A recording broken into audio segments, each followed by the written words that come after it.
Peace, y'all. Welcome back to Michaela's World.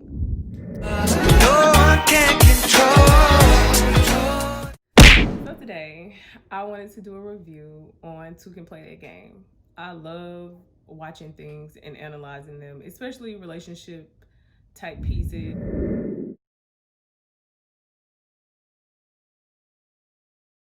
Two Can Play That Game came out in 2001. I was either 10 or 11 years old.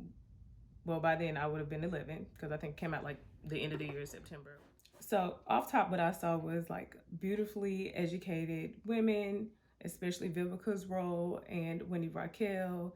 And off bat, Wendy Raquel is dealing with a fixer-upper, Bobby Brown. And it's like, sis, you got your own coin. It kind of just doesn't work that way. And I'm not saying that, if you find someone that you're in love with and you're in tune with and you feel like there is some type of complementary situation going on, that you just throw them away because of their financial situation. But I don't know. I just err on the side of a man's ego is going to be more secure when he's bringing home a substantial amount of bacon compared to your bacon. And clearly, his bacon wasn't her bacon. And he started feeling himself and got beside himself and broke Wendy's heart. Then you got Tamala Jones's character. I can't remember the dude that she was with, but I mean, he seems like he's a man child from how they summed it up. The cheater who can't seem to pay attention. And ain't nobody got time for that either.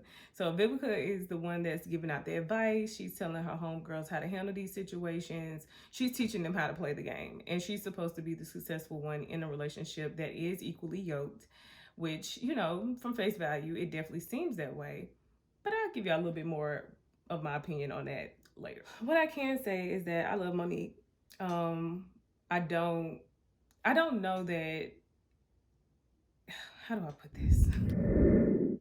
Because we're in an era where we are like microscopically looking at every little detail of things, like maybe this is an ultra sensitive view, but I didn't really care for the fact that she was a plus size woman in this movie, dealing with the super thug, really kind of taking the bottom of the barrel, even under Bobby Brown's character, the fixer upper, even after the cheater man child character.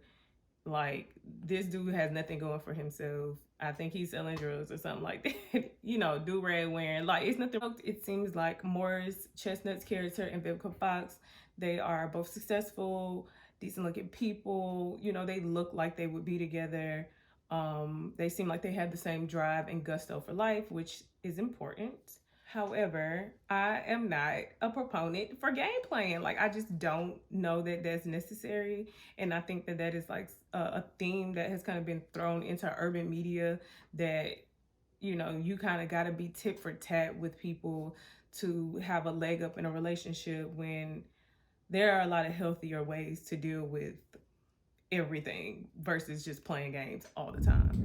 The underwear thing with Tamala's character and the man child, planting underwear to see what kind of lie he comes up with, which he has to come up with a lie because you planted the underwear. So I don't know if I would be doing these type of things. I think that it's more important for a woman to be in tune with her intuition, be in tune with her relationship. If your man is lying, then more than likely he's lying, unless you just are severely insecure. And in that case, there's help for that as well. But if you are a pretty grounded individual and you know what you know, I think that you should know that and just act accordingly, versus playing games like planting underwear or anything that's petty. Like, I don't play petty games, but I know that there are women that do. One thing I did note about the scene with Tamala and her man-child was that I didn't care for the abuse. Like, keep your hands to yourself. I think that that is something that we see on TV a lot and in movies a lot, where it's all fine and dandy and funny when a woman is putting her hands on a man, but let the roles be reversed. All hell will break loose. Somebody needs to go to jail. Keep your hands to yourself, ladies. I don't care how much of a lying dog he is. Respect yourself enough to not go to jail, and just keep your hands to yourself. You wouldn't want anybody putting their hands on you. So please, I don't care how upset he makes you, walk away. It's never worth you fighting a man that could literally break your face. It really just, it boils down to like being in control of your emotions. So that is to me like the coolest place to be, when you know that you are standing firmly on your square. I don't care that you are a lying, cheating dog, because I know who I am, I know my worth, and I'm not going to deal with this. So I would just remove myself from the situation versus going back and forth with him, playing games, planting things, you know, having him react, and now we're fighting and breaking things that, you know, who wants to get that upset? Honestly, like, you like, don't even let your blood pressure get that high. You want to be disrespectful, fine, I'll just exit stage left. Just don't even, I'm not in the equation anymore. So in trots the whole character, which is your girl Gabrielle. I love Gabrielle as well. She's okay, she's the hoe in the movie. However, I don't know if that's fair either, because sometimes we have really confident women that are just forthright. She knows what she wants, and she's just really like using that masculine energy of hers to grab the attention of the men that she likes. Is it right that you're trying to date somebody that's in a relationship? You know, I'm not the moral police. What I'm saying is that I don't know if we should always be putting labels on women that go after what they want in relationships with men or whoever they're interested in, and just call them a hoe because they are going after what they want. I don't know. Y'all tell me what y'all think about it. Back to my girl Monique and this whole big girl gotta take the lesser trope. Like, I ain't feeling it. I also am not feeling like the big fun trope. I feel like on both ends, Anthony Anderson and Monique are like they are comedians, of course, and they are the comic relief, but I don't know why it just doesn't sit right with me that it seems like the plus size people are always kind of put as this comic blow, like this is the landing pad, so they, okay, this might be intense, this is intense, and then like they tell the joke. I mean, plus size people's lives are not jokes. I might be taking it too far, but this is just how I feel. This is my review and this is my commentary, so it is what it is. But I didn't like that she was settling for good dick. Like, it's not enough for anybody, but it's damn sure not good for the state of plus size people in general, and like what media represents them as being worthy of. I ain't feeling it. I ain't here for it. Sorry. Assumes that her dude is cheating on her, because he could have gone about how his business meeting went over into, you know, like a nighttime situation. He could have been forthright and just told her what was going on.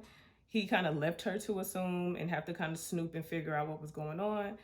But in her staying cool, I noticed that she lied to her girls. So she's the one that's giving all the advice, but she was like, she don't want to like stir her emotions up and get her girls all riled up, and that's gonna make her even more insecure about the situation. So she kind of kept it to herself.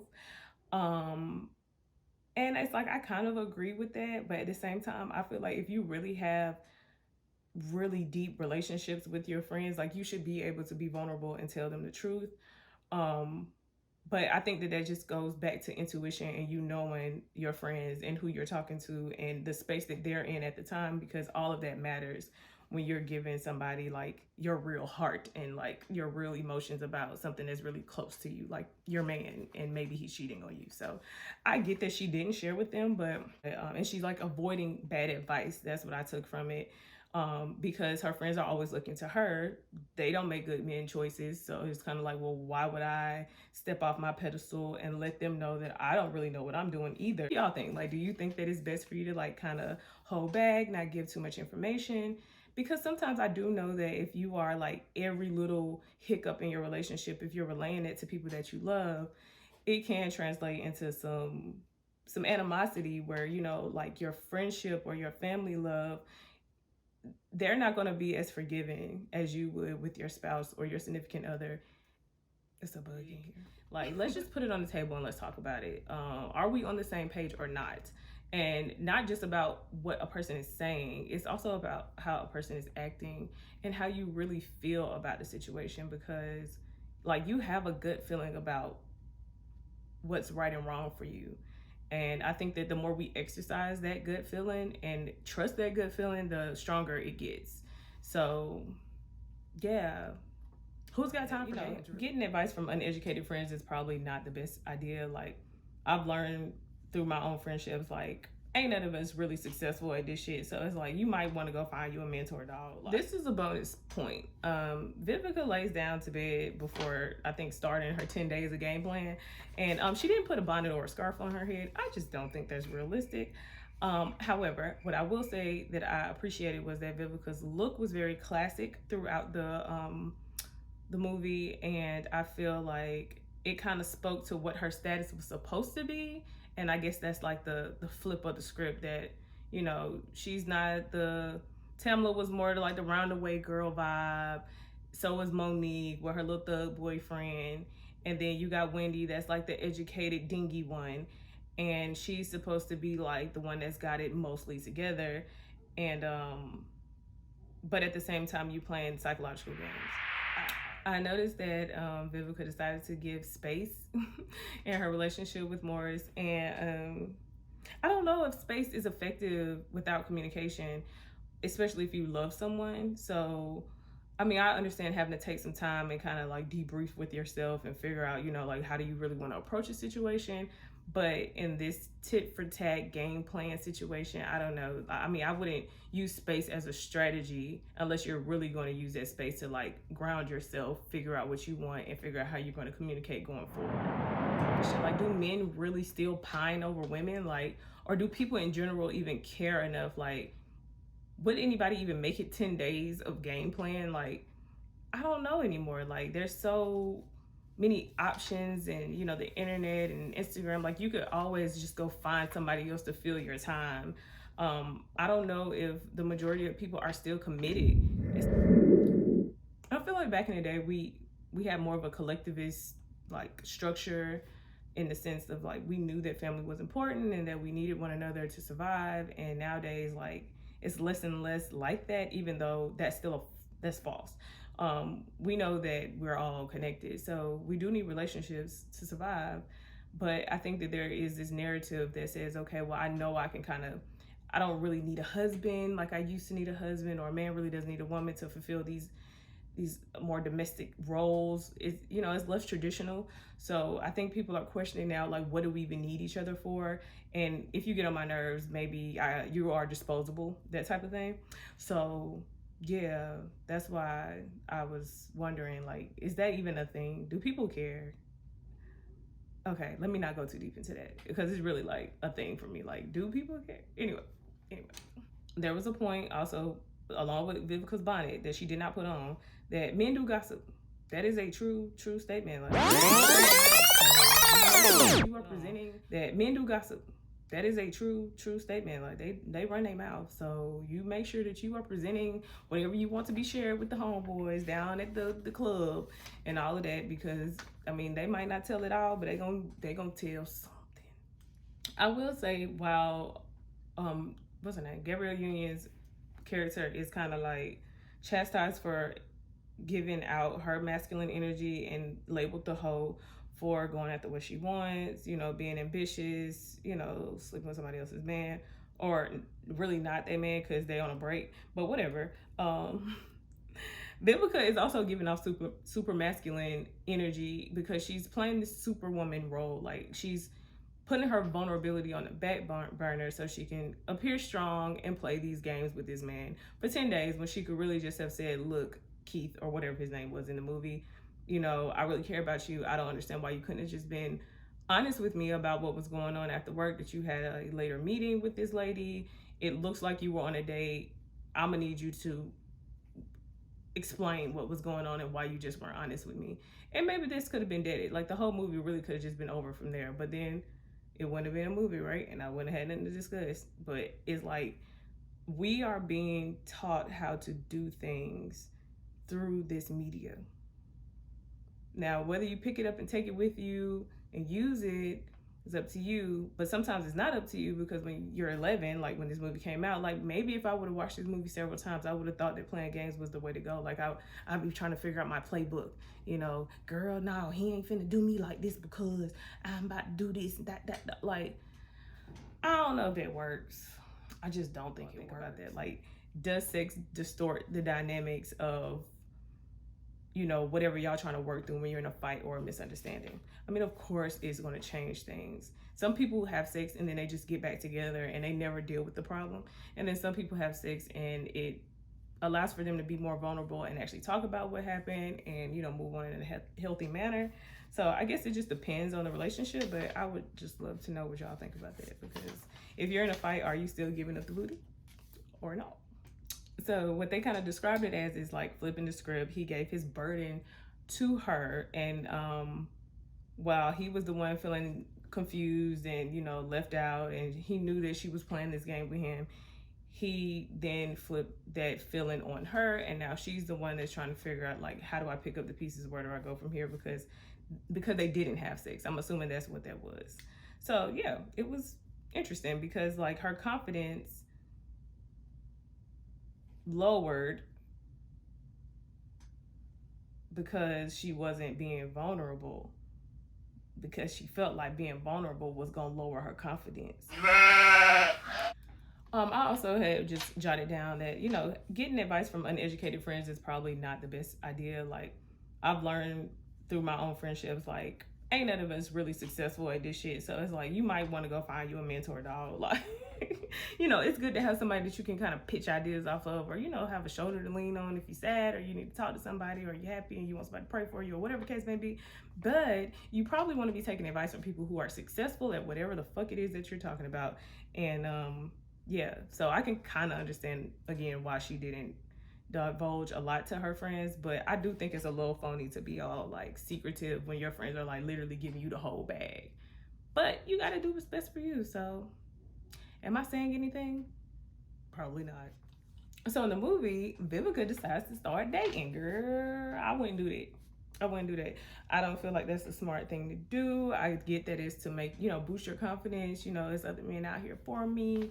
People would love to have me. Da da da da. He's a crazy dude for not dealing with me the way that I want him to deal with me and not be honest with me. All of that good stuff. But what I think would have been the more sophisticated thing to do, the more therapeutic thing to do, would have been for her to, like, just spend time with herself, recalibrate, up her self-care, maybe go to the spa, you know, do something extra for herself, and kind of look at where has, like, personal things kind of gone awry because you've been given so much. Because I mean, it happens. You kind of have to figure out, how do you balance being in a relationship with someone and taking the best care of yourself. And then don't add kids to the equation, because God knows that kids take up everything.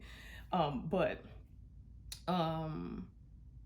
she didn't really want to move on. It wasn't like she wanted to break up with old boy. So I feel like she should just have been dealing with whatever energy she had going on with her at the time, focusing on herself. What I called it was discontributions. Like, what discontributions were made to your life, your relationship with God, relationship with yourself, your family, your schedule, your fitness plan, art, dance, whatever you were interested in before you met this man, or anything that might have dwindled while you were, you know, focusing more time and energy on a relationship. I would go back to that. And then if you do get back with him, stick with that, because that's the thing, that these are the things that are going to keep you sane when relationships have ebbs and flows, because they're going to have bumps. Ain't nothing perfect. So yeah, I would have just reevaluated my life versus dating someone else, knowing that I want to be with this guy. Like, what's the point of me dating somebody else if I want you? And let me just clarify, it's not to say that I haven't done that before. It's just, like, I think that maturity kind of lends to, time is valuable. It's so valuable. And it's like, unless there's just somebody that you know for a fact that is, you know, if I wasn't dating old boy, then I would definitely see myself with this dude.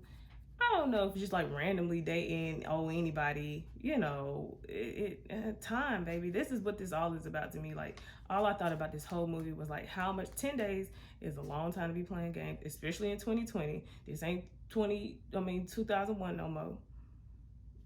Time go by fast. The whole day be done gone by and you blink. Part. No sex baiting.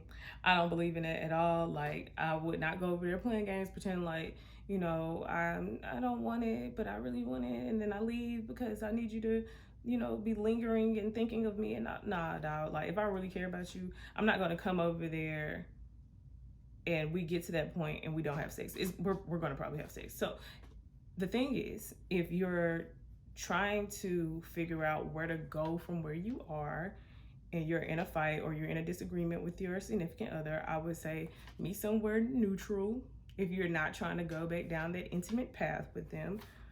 Because I don't know, I'm not dangling no pussy over nobody's head that's already done had it. Like, if I'm still into you, like if that's your man though, like you really just mad at him because he wasn't telling you the whole truth and you felt like he was, giving some other woman some attention. But I don't think that she really thought that he cheated on her. Honestly, like I really don't think she thought that. She just wanted to play some games. She did mention something about a sex cycle. So every 7 days or so, a man gonna need someone to insert himself into something. I don't agree with that. I think that's very immature. If that is the case, and I do think that there are many, many, many men that can contain themselves for longer than 7 days. So I wouldn't put. I mean, and if you do believe that your man is that type of man that he just cannot not have sex for 7 days while y'all figure out what's going on in your relationship, then he might need to grow up. That's just period. Yeah, I don't know, like that's it depends on what you want, but I'm just saying, like, for me personally, in my opinion, like that's just some real low level little boy shit. You don't know how to hold your shit together for 7 days, then I probably don't want you in the first place, because it's kind of like lending to that trope of over sexualizing men, especially black men. Like, they can't hold they penis in their pants for a long amount of time. I know that's not true. I know many men, I know many celibate men, I know many men who are just abstaining until they find somebody that they feel are worthy. So that's just not true. There's garbage. Let's just throw that away. That's not true. I'm trying to wrap this up, y'all, but I had so many points. Vivica was upset with Gabrielle Union, and it's like, for what, dog? Like, we already know this. Do not approach the other woman. There's no reason for you to be talking to her. She has no ties to you. She did not make a commitment to you. She's not sleeping with you. She is just doing whatever the hell she's doing. You need to be having all of your beef with the person that made the commitment to you. So, what I wrote down was a man's ego. You can decide if you're going to stroke the ego or not. And I feel like it is a major ego stroke when you bypass the man and talk to the woman as if she has some hex over him and he has no control over his body and his mind and his spirit and what he's doing with his life. Like, she didn't take him from you. He lent himself to the opportunity to deal with this other woman. He made that choice. You ain't got to be mad at her. She just happened to be available. Now, if you don't like that she's available, that's on you. But I don't know. Your beef is not with her. Your beef is not with the other person. Your beef is with the person who is supposed to be committed to you. Period. So then old girl decides that it's a good idea for her to stab her tire so she can garner some other man's attention so she can continue to play this game. And I'm just like, this is where, it's a movie, it's entertaining, I get it, but dog, don't you ever mess up your property or harm yourself over no relation, like nothing, over nothing. There's no reason to do that. Like, nah, dog. Like, I get that you just really wanted him to pay attention to you. You didn't like that he was at the party with somebody else. It made you feel some type of way. It made you feel insecure. Vulnerability days ago would have exited all of that out, and y'all could have been at that party together, in my opinion. So all of the game plan is on the woman in this. From jump, like, it was a misunderstanding. He's a poor communicator. A lot of guys are. She could have got to the bottom of what really was going down. Yeah, she could have got to the bottom of what was really going down if she would have just had a conversation with him instead of just being very nonchalant and cold about it. I get that in public you want to save face, but later on that night they definitely could have had a conversation, or the next day, and just kind of hashed out what happened and let it know that that's a boundary that doesn't need to be crossed. Like, if you're going to be working late and you're going to be taking a client out, I need to know that would make me feel secure in this relationship. And you got to give a man leeway to have relationships with other women or other men, or who, depending on your preference or who you with or whatever. But like, you got to give people space to be themselves. And sometimes taking a client out is what's necessary. But I mean, clearly he didn't feel comfortable enough to tell her that because he lied. So I also wrote down something about Gabrielle Union's character just to make sure that I'm addressing this whole idea or side chick or other woman situation. I think that the most important thing, if you're going to play that role, is that you need to be clear about what you're doing, why you're doing it, and make sure that you're not doing it out of insecurity. And if you are comfortable being the fun girl or the side chick, or just you're having a good time, you don't want any attachments, whatever the case may be, you just got to be good with it. Like, just don't. A lot of times I think women fall into that category on accident. It's not a thought out process. So think about long term, who are you? What do you want to be? What kind of energy are you projecting? If you're okay with all of that, cool. There's integrity behind you being the fun girl, cool. But don't just end up being the fun girl, because what happens is that if you don't have integrity with yourself, then other people's, they're not going to have respect for you. And it's just a fact. It's just a fact. And I've been saying since the beginning of this review that I don't really think that it's fair to put her in a whole category, because it's on him to take those advances and move it forward. She could have been throwing herself at him all day long, but did he have to take the girl out, bring her to the party? Absolutely not. He did it to play the game as well. He was trying to get under her skin, and he knew that she would be the one person that would do that. So you play games and you get played. So to sum up my review of Two Can Play That Game, the woman initiated all these games being played, in my opinion. It came from lack of trust and lack of communication, and not wanting to just be upfront and vulnerable with her significant other. And that tit for tat stuff, like I said, it's just a waste of time, in my opinion. Trust would have deaded this whole issue, and there would have been no movie. But then we went and got to see the bloopers at the end. Like, to me, that was the best part of this movie, which was the bloopers at the end, where you see beautiful Black people smiling and giggling and having a good time on set. But overall, I would say that if anything, this movie is a lesson for us all to just be upfront with our feelings and emotions. And if you need to, you should seek out some type of mediator. But I wouldn't waste a lot of time trying to, write the playbook on how you finna finesse somebody into loving you and caring for you the way that you want. Like, no, you need to tell them how you need to be loved. You need to be honest with yourself and with the other person, so that you can get your needs fulfilled and you can, reciprocate and have a real relationship. So until next time, that is my review on Two Can Play That Game. And I'll catch y'all next video, whatever that might be about. So random over here. My world. Anyway, peace.